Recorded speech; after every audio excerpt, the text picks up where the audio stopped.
What is up, Rad Potential YouTube? Welcome to today's video. We're going to be sorting out some intercooler piping. So I already started. I got the intake pipe set in here. And I'm not too crazy about cutting aluminum. I don't have some epic fancy machine shop to cut all this stuff. So I've been limited to a big old Sawzall and a vise that's ultimately too small for 4-inch pipe. But super happy with the fit, did some hand sanding and got it dialed. So the gist of the thing is, I wanted to keep as much hot air out of my turbo as possible. So none of this, put a filter on it and just suck up all the bad stuff from the engine bay. We wanted to get this thing out in the front. So 4-inch, complete 4-inch all the way. Before we painted the bay, I knocked a hole through this corner, kind of knowing this is where this was going to go. And here is a 90 coupler that's poked out down here.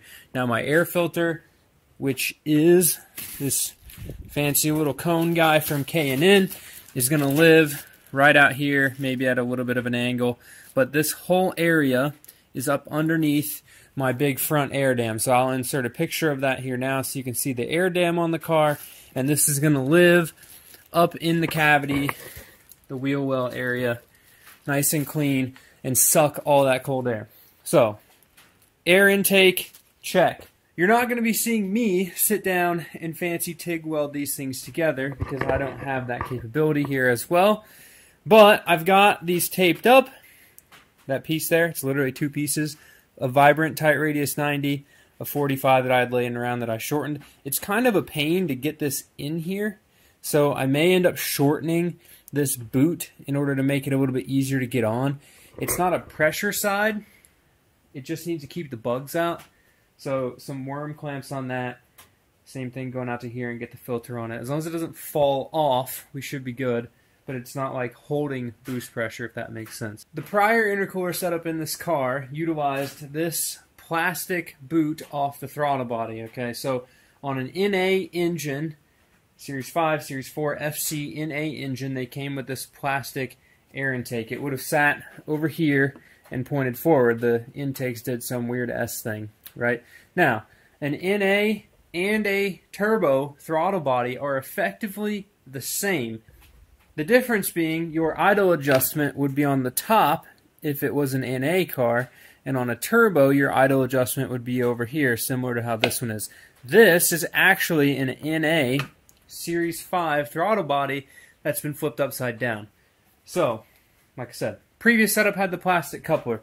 That pointed it forward, which is super convenient for setting up a turbo. Front mount intercooler works really nice. The only thing that it causes issues with is your oil filler neck. You have to shorten it. So I have a real short oil filler neck here. Now, I didn't want to run this elbow for the sake of, one, it's plastic, but that's not really the big issue. The main reason is I need to run a catch can. So the best area for me to pull a crankcase vent is obviously the oil filler neck. If you have a turbo 2 block and you have that little short bolt-on deal or an FD, they would have a little tube that would come up and go forward and then go up, and you'd fill your oil up here. With this super short one, I'm going to drill and tap this rotor oil cap here.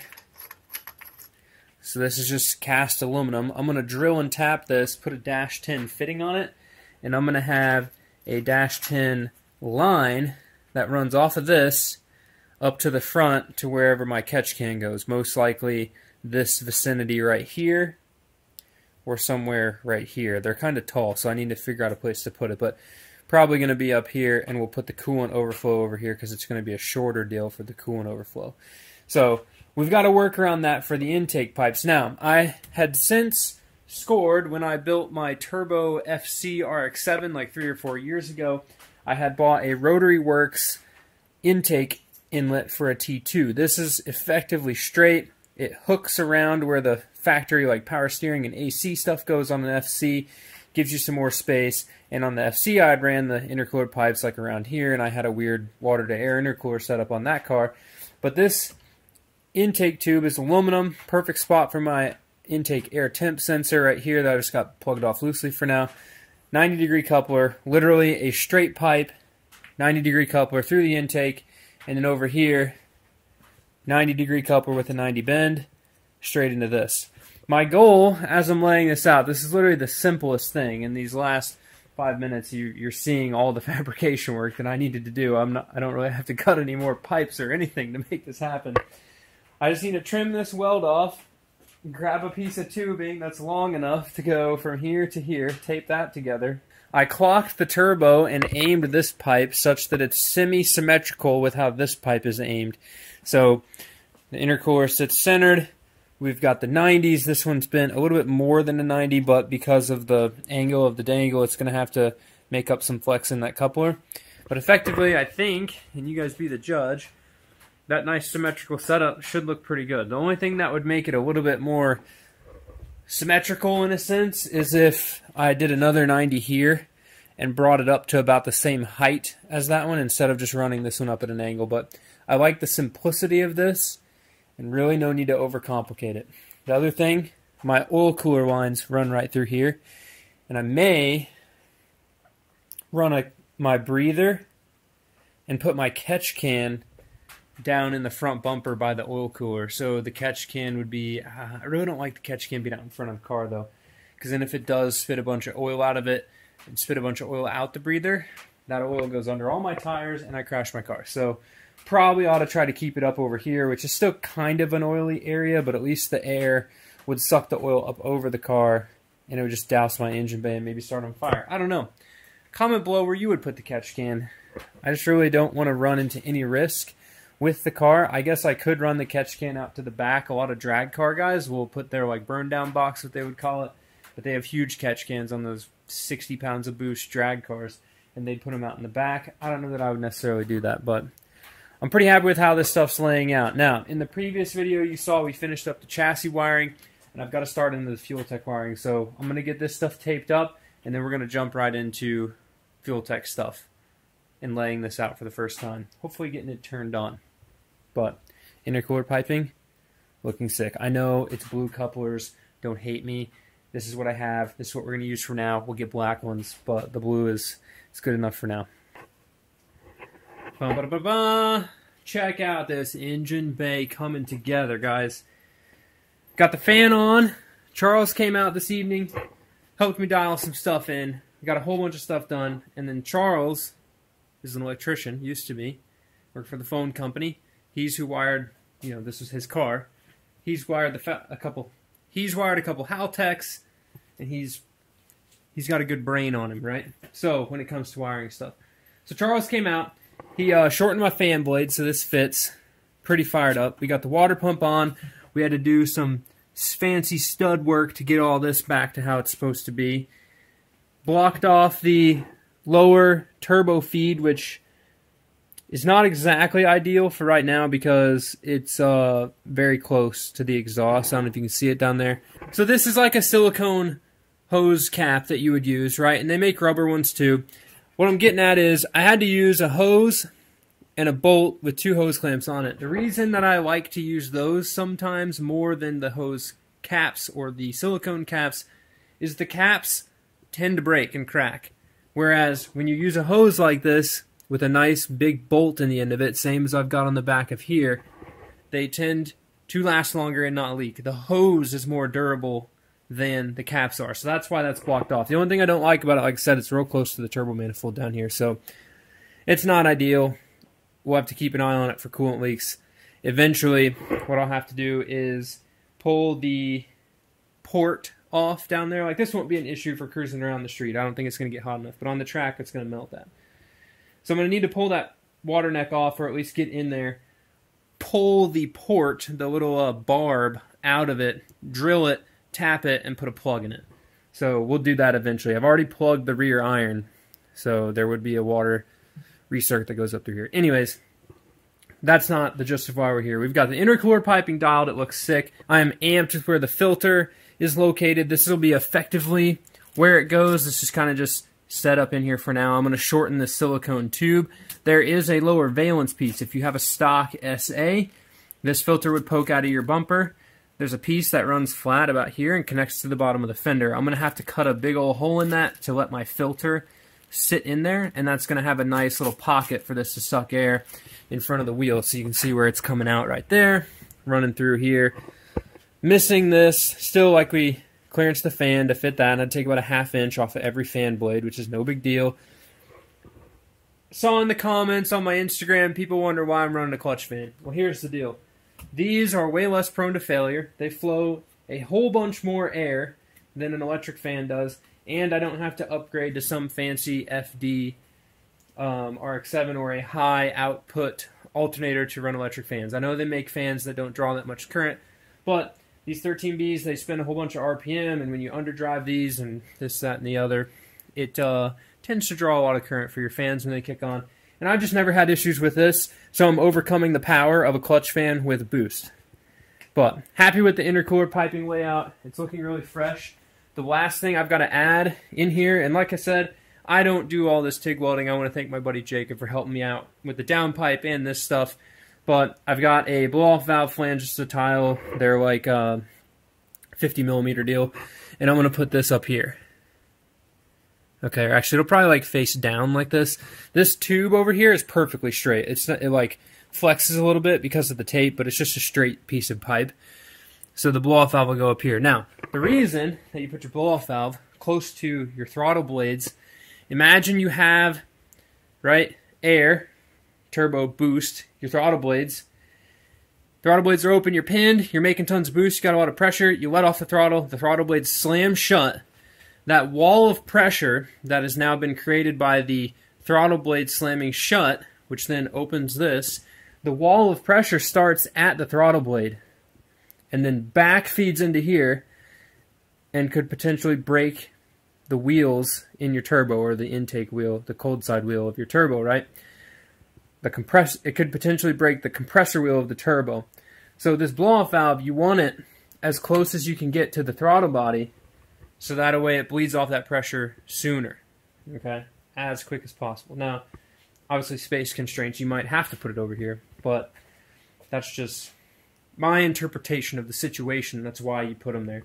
And if you put it over here and you like to have them close to the compressor housing, then I'd love to know why you do that versus over there, because to me it makes more sense to put it up here where the pressure and the science and the stuff's hitting. So pretty fired up with how this is laying out. Now, I have started into the fuel tech stuff, and the intercooler piping video, I was able to get all this stuff dialed in, so I know you're probably waiting to see all the fuel tech stuff happen. And we're going to talk a little bit about the wiring and some of the other things here in a second, but I want to make kind of a more, it might be a longer video, but I'm going to have the fuel tech stuff done this weekend, and I want to make a video that just encompasses all of it into one thing, like the FT450 install on the RADX7, and kind of detail out all the little deals instead of kind of splitting it up. So even though I'm going to go ahead and end this video now, I'm not done in the shop for tonight, I'm going to keep working, but we're going to make one comprehensive video about the fuel tech. Here is a little sneak peek, though, of some stuff I've already filmed and done. So this is a GM LS, or just pickup truck style LS V8 coil pack set. This is for one bank, okay? So that plug right there, that's the factory Delphi plug that would plug into, like my C6 Z06 in there. If I unplugged one bank of coils, it would plug into this wire right here. Okay, that's how Charles had this wired up before. These are the same coils that were on the car with the old Haltech. Now, I'm going to reuse, we'll clean this harness up, you know, can't have it looking crappy, but I'm going to reuse this plug, and I'm going to wire the fuel tech in to control the coils in this configuration. Okay, so that'll be something cool to look forward to. The neat part about this is that how this is wired up, should I have issues, I can literally grab another set of coils off of an LS vehicle. They will plug into my harness, and effectively, as long as I hook the coil up in the same order as this, it will run the rotary. Sustainability, right? Everyone's got spare LS coils at the track. You can easily grab those. I love being able to run these. Unfortunately, with a lot of the newer ECUs and like IGN 1A, smart coils, etc., they're pretty attainable too. A lot of people run those fancy hot coils. So, the next thing is, let's go ahead and fire up. can't even really call it a laptop because it's a Surface, but we'll fire up the Surface. I want to show you some cool fuel tech things. Okay, the neat part, well, that's me doing coil wiring, so it's a FT Manager. So downloaded the FT Manager program, and I've got all the fuel tech stuff on here. So I've generated a base map already for the fuel tech, which I will show you how to do. And the cool part about this that I like is, let's go down here on the left, if you guys can see this. I'm pretty fired up by this. Wiring harness diagram. So this diagram right here was generated when I set the fuel tech up. Okay, so if I go ahead and just unplug my mouse and plug the fuel tech in, notice this thing is not wired to the car. Okay, it's just chilling over here on the bench. Let me grab my cord. Worst part about the early Microsoft Surfaces, they only have one USB port. If we plug that in, notice that the FT450 boots up over here. Yes, TPS not calibrated. I get it. No. I'll peel the screen off. Okay. So notice that this boots up. This is one of the coolest things I think about this, is that you don't have to have your key on to access this. It's solid state, right? So it doesn't need constant 12 volts to stay running. So if we tap this, we can go to our main menu. And the neatest part about this is I don't exactly know how to get there, but if we go here, we can generate a new map. And what this screen will do, so you really don't even have to, like I've got it plugged into the laptop so it's communicating, but as long as you get the screen turned on, you don't necessarily need the laptop to generate a base tune to get this to start. So what this does is you go through this list of questions and punch in all the information you're using. So you punch in your injector size, you punch in what kind of or style of coil you are using, right? Like a smart coil. These have the igniter built in, so this is a smart coil. That's how it needs to read it. You punch in the Hall effect, or what style of crank trigger you're using. So like if you're using an FC cast, I think that's a 12-1 and a 24-2. Somebody correct me if I'm wrong, but there's 2 reluctor wheels in the stock FC cast. You can set that up to work in this, or full function engineering kit, your 36-1, you just pick that. Once you go through all the settings that once you go through all the sensors and settings that you want, it generates a map, a base map for you. You don't have to, like on a Power FC, you go on the website and you download single turbo FC map, and then you write that to the Power FC, and that's where you start. On this one, it just generates it, and when it generates that back to this diagram, it gives you the pinouts for the ECU. So all of this I'll go over in more detail in the next video, but just a sneak peek of what this stuff does. I'm learning this as I'm doing it, right? This is my first time ever touching one of these, my first time turning one on, and this is super helpful for wiring this up. It literally is, it's huge. And then the flying lead harness, all the wires are labeled and numbered all the way out to the end. So when you generate the wiring diagram in your ECU and you tell it that you're running an oil pressure sensor, and the oil pressure sensor gets assigned to input number 1, you simply, the white wire with the number 1 on it, which I don't know if y'all can see it, there's a little baby number 1 on this. That wire is your input from the oil pressure sensor. Now, if you're new to wiring, like I said, the short answer, the oil pressure sensor is a 5-volt reference, so you have to run some sort of splice from this green wire, which is the ECU's 5-volt power supply. So you feed the sensor, you ground the sensor, put the input to the ECU, boom, now you have oil pressure hooked up. So that's effectively, do that process a whole bunch of times in the next video, and I'll show you guys this harness when it's done. But I'm amped. Everything's coming together pretty quickly. I've got to get, like I said, booster, hydraulics. I ran my fuel lines in there just to make sure when I start to lay the ECU harness in there, I'm not interfering with that. I've already went ahead and switched the air temp sensor to this, the coolant temp sensor to the one for the fuel tech stuff. I've got to put the sensors down there, so my oil pressure will go into the block on the back, and my fuel pressure will go on my fuel pressure regulator, which is buried down there. Lights are still working. I got the hook. I've got the fuse block hooked up properly on the inside now, so that's a win. But otherwise, I'm going to quit rambling and get back to work. And I appreciate you guys watching the videos. I hope you guys enjoyed seeing this thing come together, or are enjoying seeing this thing come together, because I'm enjoying working on it as much as my fatigue level from staying up all night and working on this car a whole bunch is not enjoying it, I am stoked to see this thing come together. But so it's looking good. I'm amped. Intercooler pipes, check. Fuel Tech Part 1, or we'll not even call it Part 1. Fuel Tech Part 0.5 has begun, and I'm excited to start playing with it even more. And I've got a real good plan now for wiring it in. I really want to thank Charles for coming out and helping me, because I just have, when you start down that rabbit hole, and you guys kind of know my brain if you watch the videos enough, how I jump around and get stuff done. I got a lot of stuff going on up here. Wiring a Fuel Tech, a whole system. Like I've always said, wiring is easy when you look at it system by system, but when you have a whole group of wires, it gets pretty complex. So you just have to be careful and learn how things are working, and that's, Charles helped me kind of, just like I laid it out, he had some thoughts and tweaks. Good to go. So with that, thank you so much for watching. RADX7 is going to be sick. Get fired up for the next video, because it's going to be everything Fuel Tech and hopefully firing up the car. So I'm amped. I got a whole bunch more work to do, and I'm going to get it done. Peace, guys. Keep it rad. Go check out the Patreon if you want to ask me questions about your setups, different engine builds, porting questions. Go check out the other videos on the channel if you want to learn how to build these engines, not just how to build first gens. If you do want to learn how to build first gens, there's plenty of other videos. If you've got RX8s, go check that stuff out. I've done some FD work. Go check that stuff out, albeit I haven't done an FD like this. But go check that stuff out as well. Subscribe if you want to follow along, and I appreciate all the support and appreciate you guys watching the videos. Comment below with any questions, or if you'd do it differently, let me know. Keep it rad. Letty! It's cold, ain't it?